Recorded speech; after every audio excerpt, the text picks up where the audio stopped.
Estamos de volta. Agora para transmitir a segunda parte da audiência pública sobre o uso do amianto na indústria brasileira.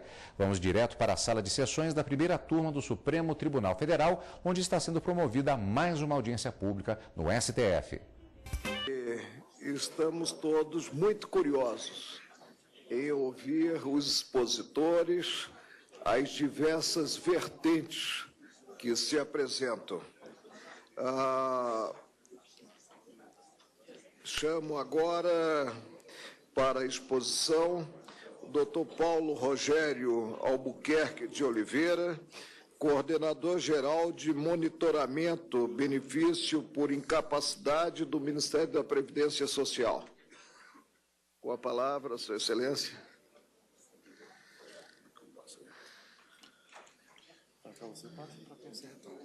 Cadê o relógio, então? Ele oscila, então. Bom dia a todos. O Ministério da Previdência participa desse encontro, dessa audiência pública, numa segunda etapa, né, porque já houve uma comissão que participou desse processo, e nessa comissão não teve empate. Está 4-2, né? Quatro ministérios se posicionaram de um lado e o MDIC e o MME do outro lado, né? Então, só fazer esse ponto aqui para... Bem, responder questões formuladas pelo STF, benefício por incapacidade, precocidade da aposentadoria, associados ao amianto, impactos do Caixa de Previdência Social. Okay? Incapacidade, doenças do trabalho associadas à extração, ao uso, à fabricação, ao manuseio em geral do amianto. Vamos falar de incapacidade, aquilo que causa incapacidade ao trabalhador. E, por outro lado, da precocidade. O que é isso? A aposentadoria mais cedo. Aposentadoria por morbidade acelerada. Uma precocidade da morbidade, porque o trabalhador vai se aposentar mais cedo, porque ele morrerá mais cedo, porque ele terá doenças mais cedo. Então, são dois aspectos que eu vou abordar aqui, da incapacidade e da precocidade. Existem casos de agravos de saúde relacionados ao amianto? Bem, estamos tratando aqui da mão de obra formal, vinculada ao regime geral de previdência social, segurados empregados. Estamos falando de 35 milhões de trabalhadores, isso dado da Previdência Social, Boletim Estatístico de Previdência Social, maio de 2012. A PEA de 98 milhões, né? Bem, é que para ser acidente de trabalho, a doença do trabalho, isso por força de lei, a Lei 8.213, e a lei confere competência ao Poder Executivo, mediante regulamento, que dispôs quais são as doenças relacionadas ao trabalho.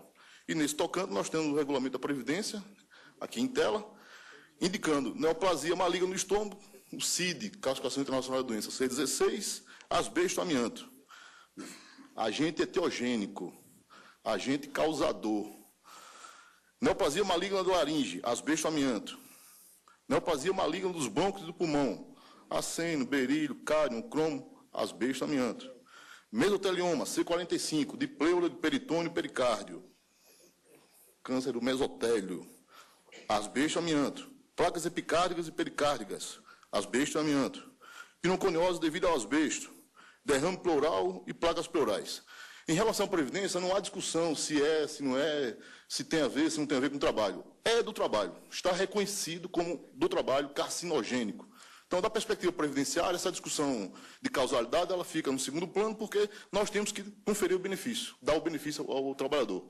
Que trabalhador? Aquele que tiver uma doença relacionada no anexo do regulamento, por força da Lei 8.213, que dispõe quais são as doenças do trabalho. Por outro lado, nós temos a Lei 8.213, que dispõe sobre a aposentadoria especial, qual seja aquele trabalhador que se aposentará mais cedo por conta de uma exposição. A exposição a fatores de riscos químicos, físicos e biológicos.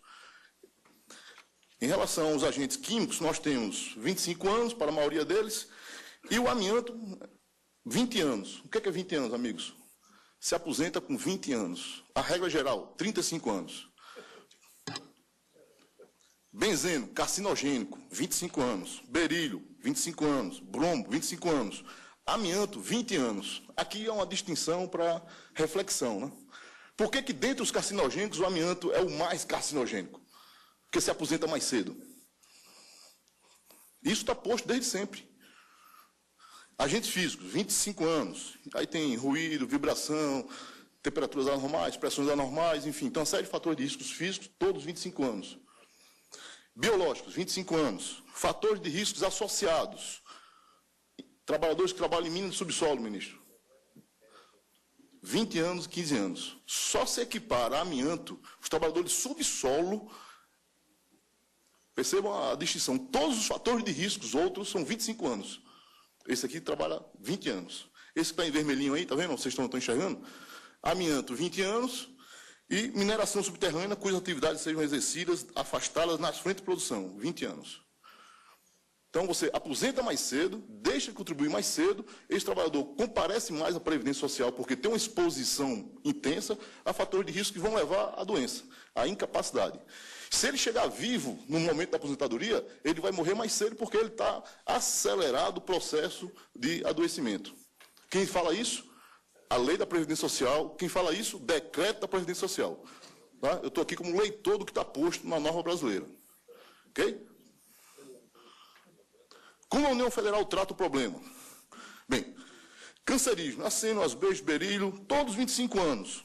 E o amianto, 20 anos. Por que isso, pessoal?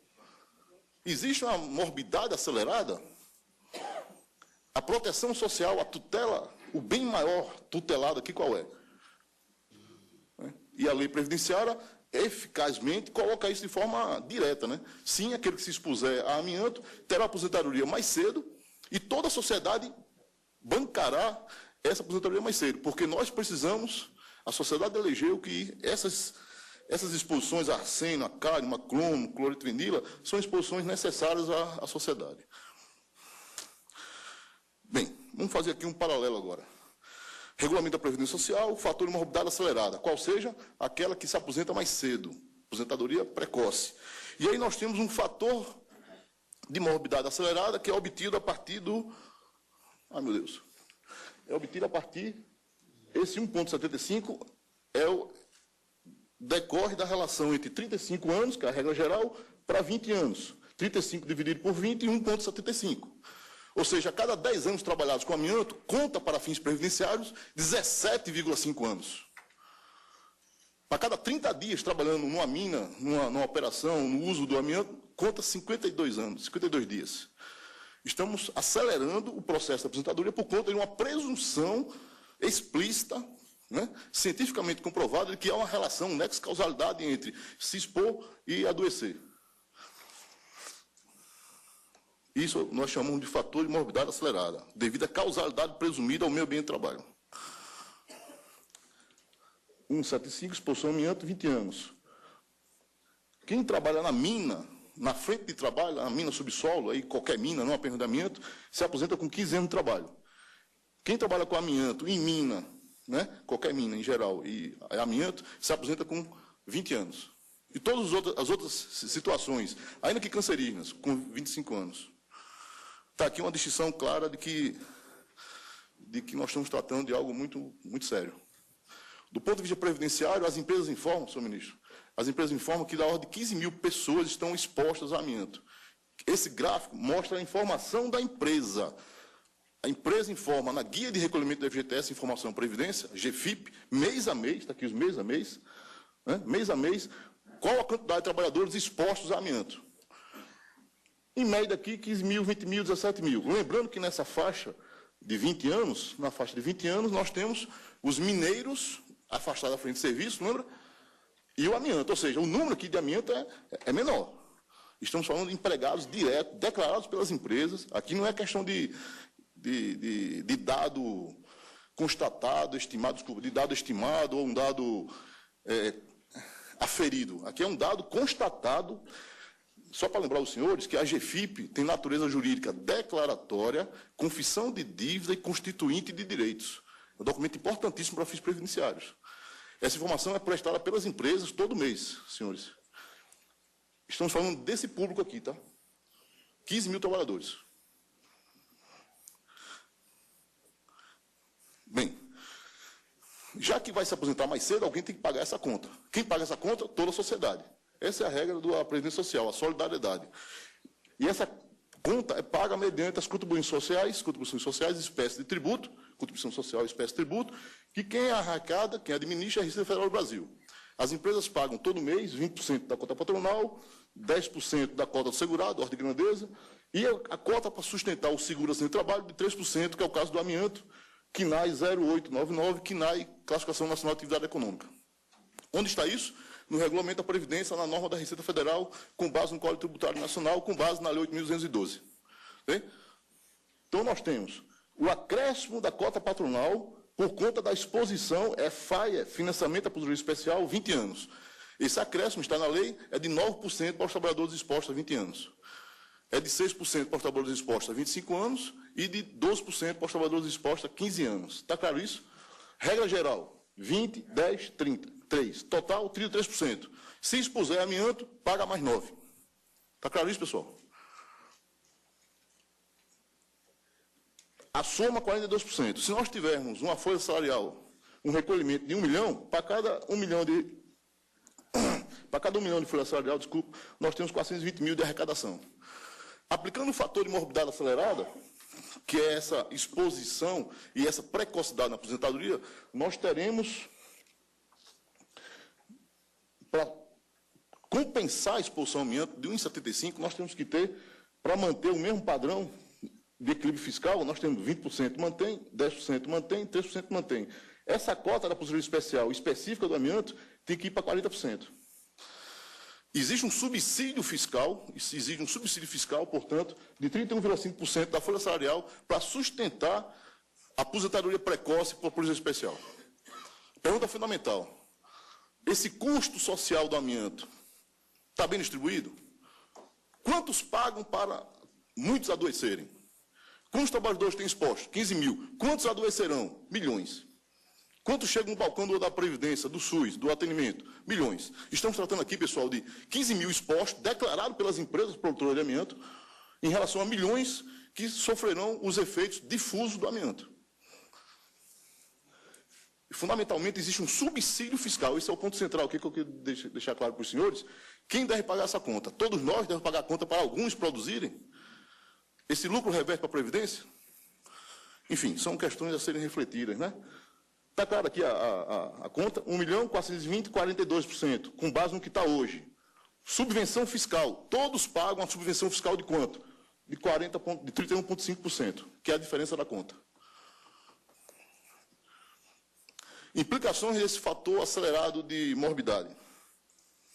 Para cada 30 dias trabalhados, para fins previdenciários, conta 52,5 dias. Brincadeira? Para cada 10 anos trabalhando, 17,5 anos a conta previdenciária.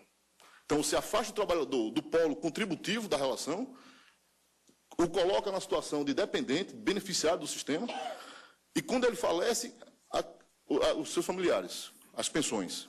Então, nós temos a exposição com a incapacidade, benefício por incapacidade, a exposição com benefício por precocidade da aposentadoria e a exposição com os efeitos previdenciários desses afastamentos, quais sejam as pensões e os auxílios doenças que vão carregar a Previdência até o momento da aposentadoria. Nós temos uma renúncia fiscal em cima da folha remuneratória, portanto, de 31,5% da folha salarial. Quem paga isso somos todos nós. E estamos subsidiando, para cada R$1 milhão recolhido, estamos subsidiando R$315 mil. O maior número de acessos aos benefícios, e são implicações do fator de morbidade acelerada, o maior número de acessos aos benefícios previdenciários antes de se aposentar. Obviamente, a exposição ao amianto faz com que o trabalhador compareça muito mais vezes ao balcão do INSS, por incapacidade. Menor tempo de sobrevida ao se aposentar. Maior número de acesso ao sistema de saúde antes de se aposentar. Alta probabilidade de falecer antes de se aposentar. Quem falou isso? Regulamento da Previdência Social, a Lei Federal 8.213, que dispõe sobre pagamento de cota adicional de seguro-acidente de trabalho por conta de exposições a agentes sabidamente causadores de doença. Subsídio para produzir, usar, manusear amianto a título de renúncia previdenciária. Isso, em vez de cair na conta do orçamento fiscal, cai na conta previdenciária. Cai no chamado desequilíbrio previdenciário das contas públicas, né? Na verdade, estamos subsidiando alguns para produzirem, em cima de produção que, sabidamente, vai causar mais despesa previdenciária. Então, estamos no pior dos mundos, né? Recolhe menos, subsidia para pagar mais doentes, para pagar mais aposentados, que vai acelerar o processo, que, no final das contas, é difuso coletivo, meta individual, não apenas para aqueles 15 mil expostos. Grande parte das despesas está embutida na aposentadoria por tempo de contribuição. Esse é outro dado que choca, né? Todos os aposentados que passaram pelo amianto não se aposentam pelo amianto, porque a rotação de mão de obra é de tal ordem que ele aparece nos dados previdenciários por tempo de contribuição comum. Só que ele aplicou, senhor ministro, para cada mês que ele trabalhou, ele aplicou 52 dias, por conta do fator de 1,75. Não sei se eu estou conseguindo me explicar. Então, tem a precocidade acelerada, em vez de passar 35 anos, ele passa 25 anos, se ele passar o tempo cheio com amianto. Só que ele não passa 25 anos com amianto. Ele passa um mês, um ano, 3 anos. Qual é a taxa de rotação das empresas de amianto? 3 anos. A cada 3 anos, rotacionando. Ou seja, esse trabalhador vai aparecer no INSS para receber o benefício por tempo de contribuição. Ok?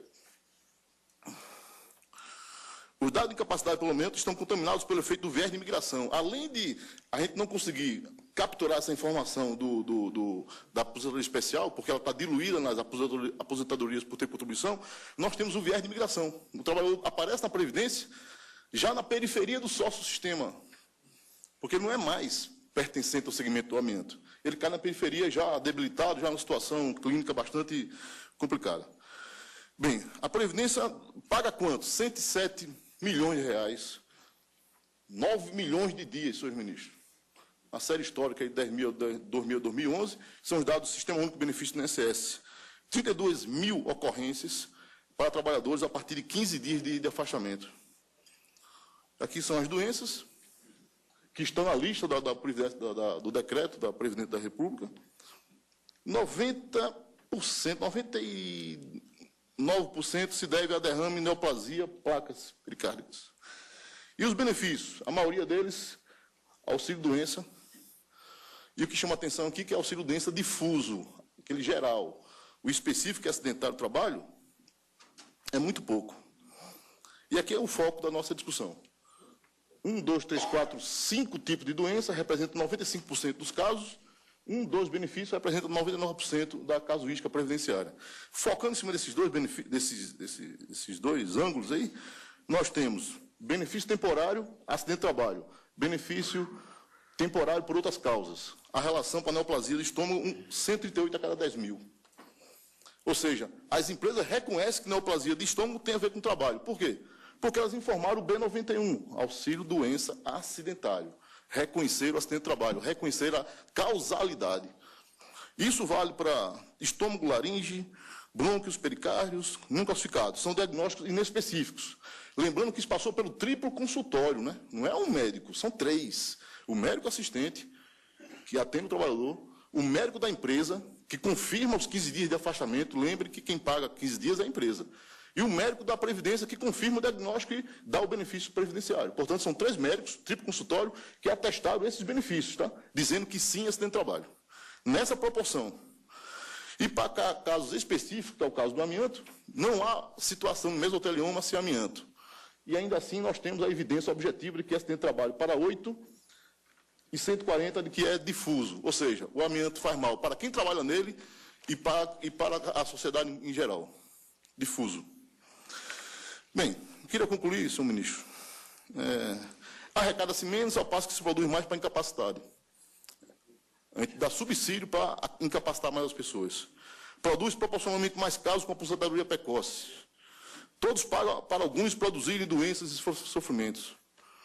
Mesotelioma é causado pelo amianto ambiental ou do meio ambiente de trabalho, ou por um lado ou por outro, ou pelo nexo de causalidade direta ambiental, ou pelo nexo de causalidade difuso. Estatísticas mostram que o aparecimento de novos casos continuarão a surgir devido ao tempo de latência em torno de 30 anos. A bomba está por vir ainda, viu? A questão fundamental é o seguinte, para encerrar e fazer a reflexão com os senhores ministros. Dispêndio nós teremos, ou pagando seguro-desemprego para esses 15 mil, ou pagando para milhões pensões, aposentadorias, auxílio de doença. Muito obrigado.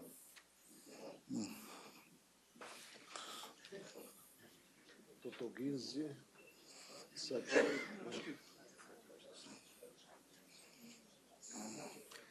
agradeço a exposição feita pelo doutor Paulo Rogério Albuquerque de Oliveira e ouviremos agora a doutora Rúbia Cuno, secretária do Meio Ambiente do Estado de São Paulo e gerente da Divisão de Toxicologia, Genotoxicidade e Microbiologia Ambiental da CETESB.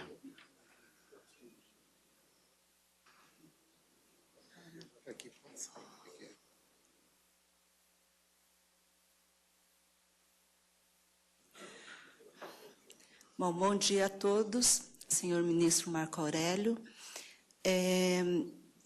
Eu venho representando, então, a Secretaria de Meio Ambiente do Estado de São Paulo e sou da Companhia Ambiental do Estado. Na verdade, a minha fala aqui vai ser mais em relação à exposição da população geral e não como até agora a maioria das apresentações, que é em relação à exposição do trabalhador. A parte ambiental, no nosso estado, desculpem, não é só no estado, né? A questão do amianto, a questão ambiental, a maior problemática é em relação aos resíduos que podem ser gerados pela mineração, no transporte, na industrialização, na comercialização, na instalação e no descarte dos produtos que foram produzidos com amianto. E esses resíduos, eles podem ser fibras in natura, fragmentos de telhas, caixas d'água e tubos de fibrocimento, restos de materiais de fricção e outras formas. Bom, em relação à carcinogenicidade do amianto, para nós não há dúvidas de que toda espécie de fibra de amianto é carcinogênica para o humano. Porque, olha, como podemos ver, a IARC, que é a Agência Internacional de Pesquisa sobre Câncer da Organização Mundial da Saúde, quer dizer, a autoridade máxima em saúde, classifica o amianto e todas as formas, incluindo a crisotila, como carcinogênicos para os seres humanos, grupo 1. Então, eu acho que não cabe a nós discutir a carcinogenicidade ou não. Ela já foi classificada, inclusive ratificada na monografia publicada agora em 2012. Então, a conclusão, só para reforçar, da IARC, quanto à carcinogenicidade das fibras de amianto, é a seguinte: há evidências suficientes em humanos da carcinogenicidade de todas as formas de amianto, inclusive crisotila. O amianto causa mesotelioma e câncer de pulmão, laringe e ovário. Bom, dito isso, a classificação, então, de todos os produtos, os resíduos gerados por eles, quando se tornam bens inservíveis, eles são classificados como resíduos perigosos. Né? A própria norma ABNT 10.004, que classifica os resíduos sólidos, o amianto entra como resíduo perigoso classe 1. No seu anexo A dessa mesma norma, está escrito: resíduos perigosos de fontes não específicas, os resíduos de pós e fibras de amianto são classificados como perigosos, devendo ser gerenciados como tal. E também a resolução CONAMA 348 de 2004 que estabelece diretrizes, critérios e procedimentos para a gestão dos resíduos da construção civil, também enquadra os resíduos da construção contendo amianto como resíduo da construção classe D, que são resíduos perigosos oriundos do processo de construção, tais como tintas, óleos e outros. Também cita que os materiais que contenham amianto ou outros produtos nocivos à saúde são, então, enquadrados nessa classe D. E no seu artigo 10, inciso 4, diz: deverão ser armazenados, transportados, reutilizados e destinados em conformidade com as normas técnicas específicas, que é justamente um assunto que está relacionado diretamente ao órgão ambiental. Quer dizer, a gestão desses resíduos perigosos é de competência da Companhia Ambiental do Estado. Então, em relação à produção e geração desses resíduos, nós temos dados de que 99% do amianto consumido no Brasil é utilizado em produtos de fibrocimento, como telhas, calhetas e calhetões. No Brasil, são consumidos cerca de 2.500.000 toneladas por ano das telhas onduladas e outros produtos de fibrocimento. No estado, somente no estado de São Paulo, são estimados 50.000 toneladas de resíduos gerados por ano. Então, a problemática em relação a esses resíduos, quer dizer, os produtos são utilizados em determinado momento, no final da sua vida, ele vai ser um resíduo e vai se tornar um problema para o órgão ambiental, né? E qual o custo para a disposição adequada desses resíduos gerados?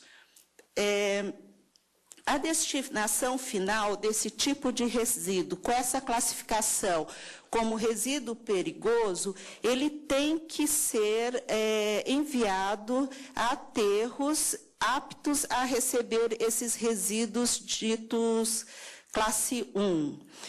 E essa destinação final implica em elevados custos de implantação, operação e também disposição final para os geradores desses resíduos. Quer dizer, o gerador desse resíduo ele vai ter que ter ele vai ter que ser responsável pelo transporte desse resíduo até os aterros classe 1. Atualmente, poucos aterros atendem esse tipo de resíduo. No estado de São Paulo, nós temos 4 aterros licenciados. Então, e hoje, né, desde 2008, que a nossa legislação proíbe o comércio e a produção desse tipo de produto. Imagine se continuar a utilização desse material, daqui a alguns anos vai ficar muito difícil e o Estado vai ter que pagar um alto custo para poder gerenciar esse tipo de resíduo. Então, a supressão da produção evita a geração de mais resíduos. A disposição adequada do passivo existente já é um problema a ser equacionado pelo Estado hoje. Como eu disse no início, a nossa preocupação, a Companhia Ambiental do Estado de São Paulo, ela tem por obrigação proteger a população geral. E como até agora foi dito muito em relação à exposição do trabalhador, eu gostaria aqui de dar um enfoque da possível exposição da população às fibras liberadas pela manipulação desses produtos em resíduos que contêm amianto.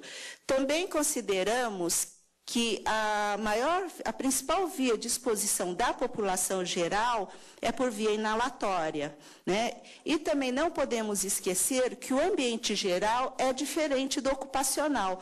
No ambiente geral, o que a Companhia Ambiental do Estado faz? Ela controla a fonte. Então, a gente tem como controlar as unidades geradoras, as indústrias. No caso do uso do amianto pela população geral e depois com a possibilidade de haver, por exemplo, a telha intacta, não traria um risco para a população, mas ao se manipular o resíduo, né, tentar cortar esses produtos, a população geral pode sim vir a inalar esse tipo de fibra. Então, não podemos esquecer que no ambiente geral é difícil o controle, sem ser o controle das fontes. E nós teremos, como nós temos hoje, milhares de fontes difusas espalhadas. Inclusive, até o próprio domicílio pode ser uma fonte geradora desses resíduos. Aqui só alguns exemplos de como a população geral pode estar exposta a esses resíduos. Em 2009, houve o desabamento da Igreja Renascer em São Paulo, onde podemos ver, por meio desse slide, que as telhas de amianto se fragmentaram, inclusive tem aqui a marca, Eternit, e pôde liberar essas fibras para a população geral. Aqui é um outro caso de uma loja de material de construção que fez uma doação de telhas, porque ela ia fechar, foi doada para um lar de aidéticos em Osasco, e essas telhas foram fragmentadas e usadas para pavimentar o solo, né, dentro desse lar de aidéticos. E foram usadas para pavimentar o solo para facilitar a passagem de ambulâncias e veículos, porque o terreno era muito acidentado. Um caso também que eu gostaria de expor aqui foi de uma empresa, né, porque a questão dos resíduos ela passa a ser um problema de saúde pública quando ela pode chegar a expor a população geral. Então, no estado de São Paulo, nós tivemos alguns casos, que eu vou citar aqui, de passivos ambientais, quer dizer, a empresa que utilizava amianto no seu processo produtivo, ela faliu, deixou esse tipo de atividade, e ela deixa todo um passivo, né, desse produto extremamente perigoso jogado, e esse resíduo pode vir a ser um risco para a saúde pública, né? Então, no caso, esse exemplo foi em Mogi das Cruzes, no estado de São Paulo, que uma empresa que produzia sapatas para ônibus, caminhões e ferroviários, ela tinha um galpão com as sacarias contendo, aí era fibra mesmo, porque ela armazenou o filtro manga, que era um equipamento de controle de poluição dela, que retinha todas essas fibras, e ela acumulou 2.500 toneladas desse material num galpão. Esse galpão era fechado no início, né? Em 2002, a CETESB tentou responsabilizar, né, os ex-proprietários, mas não conseguiu. Somente em 2009 que o Ministério Público conseguiu entrar com a ação contra os possíveis herdeiros, porque esse galpão ele foi totalmente deteriorizado e ficou dessa maneira jogado no terreno com acesso livre para qualquer pessoa. Bom, daí houve, a partir de, então, em mais ou menos 2009, o leilão da massa falida, onde somente o valor do galpão, o valor de mercado, seria de R$ 1.200.000. E, no total, a empresa toda seria de R$ 1.500.000. Mas, em acordo, né, foi feito um leilão onde se estipulou um valor mínimo de R$ 390.000, tá? Mas que quem levasse, né, quem comprasse a empresa, deveria se comprometer a dar uma destinação adequada a esses resíduos. Acontece que a empresa que comprou, em vez de dar essa destinação, quer dizer, ela conseguiu, né, um benefício, um desconto aí imenso, 390.000 somente que ela pagou. Em vez de ela dar a destinação correta, ela foi flagrada enterrando esses resíduos. Bom, aí até o dono dessa empresa, ele foi preso em flagrante. E, por via judicial, né, essas sacarias foram para um aterro. Até hoje, o solo está contaminado com essa substância. Então, a CETESB solicitou um estudo de passivo da área. Um outro exemplo ocorreu no município de Avaré, onde 200 toneladas de resíduos foram largadas lá, dá para ver que foram abandonados, quer dizer, a empresa faliu e largou o passivo. A metade foi custeada pela prefeitura, porque não se conseguiu chamar a responsabilidade aos ex-proprietários, então a prefeitura teve que conseguir recursos para dispor esses resíduos. Mas ainda restam mais ou menos a metade, porque a estimativa da prefeitura não foi correta, a empresa que ela contratou só fez o que estava dentro do contrato. Aí também para ilustrar, aqui mostrando que os resíduos classe 1, então os resíduos de telhas de amianto, devem ser destinados separadamente. Acontece que até hoje nós vemos, essa foto foi tirada semana passada, em São Paulo, onde a gente viu caçamba misturada com resíduos de construção civil comuns. No estado de São Paulo, nós temos, né, então, com a implantação da lei em 2008, a CETESB não concedeu mais licença para as empresas que utilizam amianto no seu processo produtivo. Apenas a Infibra e uma outra que eu vou mostrar mais para frente, a Infibra tem 2 unidades e ela atua, as unidades ficam localizadas em Leme. A licença de renovação foi negada e a empresa foi autuada em 2010. Ela recorreu, obteve liminar do Ministério do Trabalho, ela entrou, falando que essa liminar que ela conseguiu do Ministério do Trabalho daria o direito a ela conseguir ir produzindo, mas, na verdade, a CETESB deu como improcedente, porque a questão ambiental não tem nada a ver com a questão ocupacional. Bom, no final das contas, só para que o meu tempo está terminando, essa semana a CETESB deu parecer desfavorável a todos esses recursos, ela entrou várias vezes, e, então, realmente, a renovação da licença foi suspensa. Então, ela não tem como operar, então ela vai ter que parar a sua produção. Ela tem licença, ela fez em separado de uma outra linha que ela trabalha com produtos à base de PVC. Tem um outro caso da Confibra, que fica no município de Hortolândia, que também, através de liminares, estava ainda operando, mas também essa semana o nosso jurídico deu que ela não deve mais continuar, então ela vai ter que paralisar as suas atividades. E ela já tem um programa apresentou um cronograma para a substituição do amianto, que o prazo era dezembro de 2011. Então, a gente acredita que ela já, esses recursos todos foi para ela ganhar um tempo. Então, ela vai, eu acho que, substituir. Então, no caso do Estado de São Paulo, nós não temos, exceto essas 2 empresas, não temos mais empresa usando no seu processo produtivo. Bom, para finalizar, né, algumas considerações. O amianto é cancerígeno para humanos. Os produtos que contêm fibra de amianto na sua composição são potencialmente perigosos.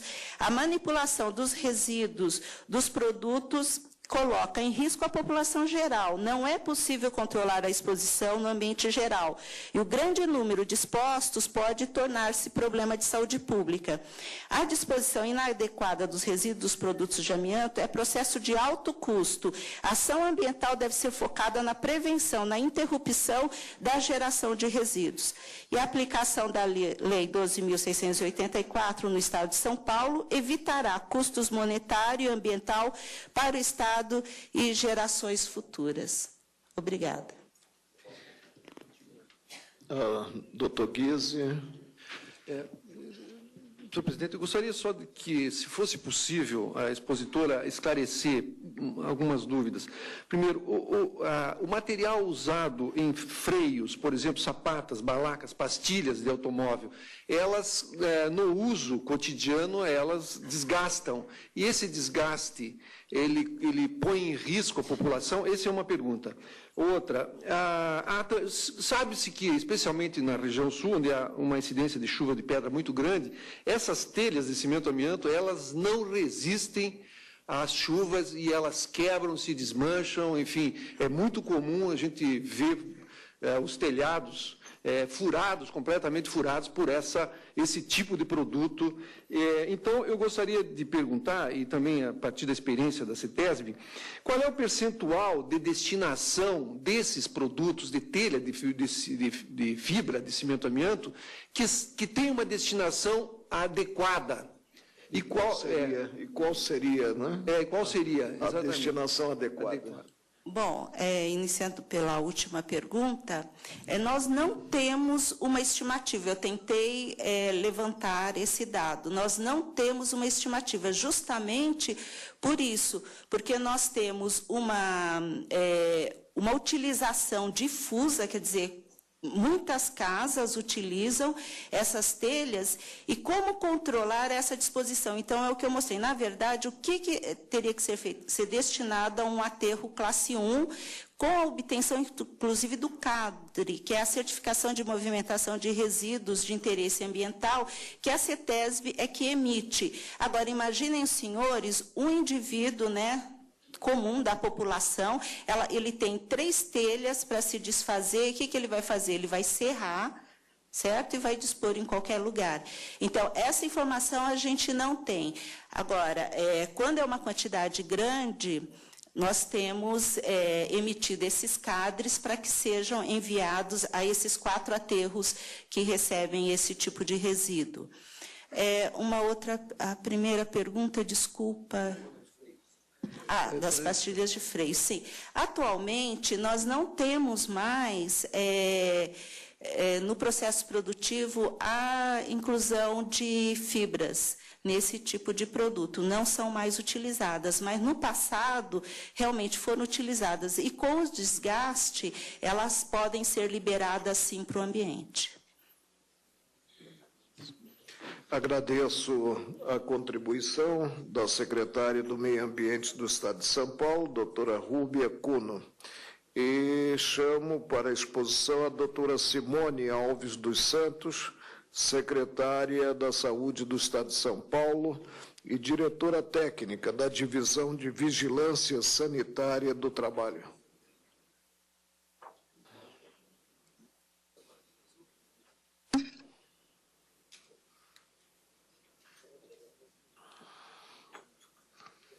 Bom dia, Sua Excelência, ministro Marco Aurélio. Estou aqui representando a Secretaria de Estado da Saúde, sou coordenadora estadual da Saúde do Trabalhador, diretora da Vigilância em Saúde do Trabalhador do Centro de Vigilância Sanitária. E a minha apresentação, ela focou na aplicação da lei estadual, né, uma lei que é vigente, que impõe ao Estado de São Paulo a responsabilidade pelo seu cumprimento. Então, eu vou colocar as ações que foram empreendidas pelas equipes de vigilância, pelo Sistema Estadual de Vigilância Sanitária, incluindo equipes estaduais e municipais, então falo também pelo sistema, em relação ao cumprimento desta lei estadual. os motivos, né? Eu acho que a questão do amianto, além então do cumprimento da lei, a gente tem que a questão do amianto é um problema de saúde pública reconhecido, né? Então a gente assume e parte deste princípio para executar e organizar as ações desenvolvidas no âmbito da vigilância sanitária e que precisa ser enfrentado, e foi muito bem aqui colocado pelo Dr. Guilherme, do Ministério da Saúde, pela doutora Sérgia, do Ministério do Meio Ambiente, dos impactos sanitários e ao meio ambiente, e à população em geral, então não só os trabalhadores, mas a população em geral, em relação ao uso do amianto. Então, a gente inicia a apresentação falando do início, né? Então, quando tivemos a decisão aqui do Supremo em relação à lei ratificando a proibição do uso de qualquer produto que utiliza amianto no Estado de São Paulo, né? Então, liminar foi revogada e manteve a validade jurídica da lei estadual, e nós, no sentido de caracterizar melhor a abrangência desta lei, tivemos todo o apoio da consultoria jurídica da Secretaria de Estado da Saúde, definindo o campo de aplicação da lei, o significado da palavra uso e qual o alcance dessa proibição em relação ao cumprimento dela. E aí nós temos, em relação ao próprio artigo 1º, que fala da proibição do uso de produtos ou materiais ou artefatos que contêm amianto no Estado, com base no parecer da consultoria jurídica, nós configuramos ali o que são as infrações sanitárias passíveis, então, de uma autuação. É a utilização de qualquer tipo de amianto como matéria-prima nos processos produtivos, expor à venda ou comercializar produtos, materiais e artefatos que contenham amianto, instalar nas edificações materiais construtivos com amianto e não adotar na demolição, remoção e destinação final dos materiais todas as medidas de proteção e preservação da saúde dos trabalhadores envolvidos. A lei, então, coloca, né, então, o porquê da vigilância sanitária estar envolvido nesse cumprimento da lei. No artigo 7º, ela coloca que a não observação do que está disposto na lei é considerado uma infração sanitária, estando sujeito às disposições do Código Sanitário Estadual, a Lei 10.083. Com base nisso, né, então, transgredir outras normas legais, federais ou estaduais, destinadas à promoção, prevenção e proteção à saúde, também é uma infração sanitária, e aí a gente fez a combinação para aplicação da lei estadual, que pode levar às penalidades diversas colocadas no Código, que vai da advertência, interdição, apreensão, inutilização, suspensão da fabricação ou venda, e chegando também à multa.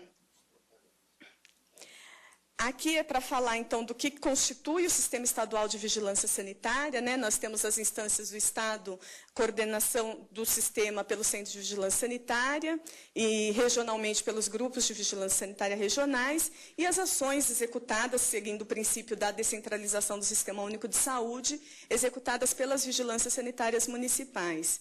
Temos, só para listar, um arcabouço jurídico que confere essa competência para o Estado de São Paulo para a fiscalização dos ambientes e processos de trabalho.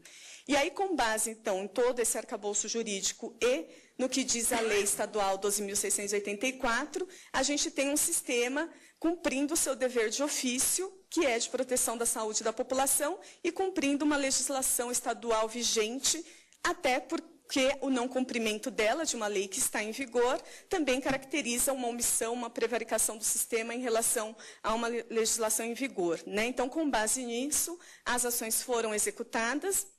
E aí, só para reforçar, na questão da competência, a gente tem na decisão da Juíza Federal do Trabalho em relação até a uma das empresas que ainda utilizava amianto sob liminar, dizendo que a saúde é um dever do Estado a ser zelado por todos os entes federativos. Não pode prevalecer interpretação que restringe a atuação do município na defesa desses interesses a determinado setor da sociedade. Seria flagrantemente inconstitucional asseverar que o município deve zelar pela qualidade de todo o meio ambiente, exceto do trabalho, ou proteger a saúde de todos os cidadãos, exceto os trabalhadores. Então, para reforçar a responsabilidade dos municípios e das vigilâncias na questão de proteção à saúde dos trabalhadores e no cumprimento desta legislação. Em 2008, então, quando a liminar foi cassada e a lei mantida, nós tínhamos 19 empresas cadastradas no Ministério do Trabalho e Emprego com cadastro para utilizar o amianto, como usuária de amianto. Nós fizemos a fiscalização em conjunto com o Ministério do Trabalho, as vigilâncias sanitárias do Estado e dos municípios, em todas essas empresas, né? E a gente teve também uma decisão do Ministério do Trabalho de não renovar o cadastro dessas empresas no Estado, e aquelas que ainda utilizavam amianto, elas foram autuadas e interditadas pelas vigilâncias sanitárias municipais e pelo Ministério do Trabalho e Emprego. Dessas 19, a gente tem 17 que, naquele momento, algumas já haviam deixado de utilizar o amianto e outras fizeram a substituição. Né? Então, de 19, 17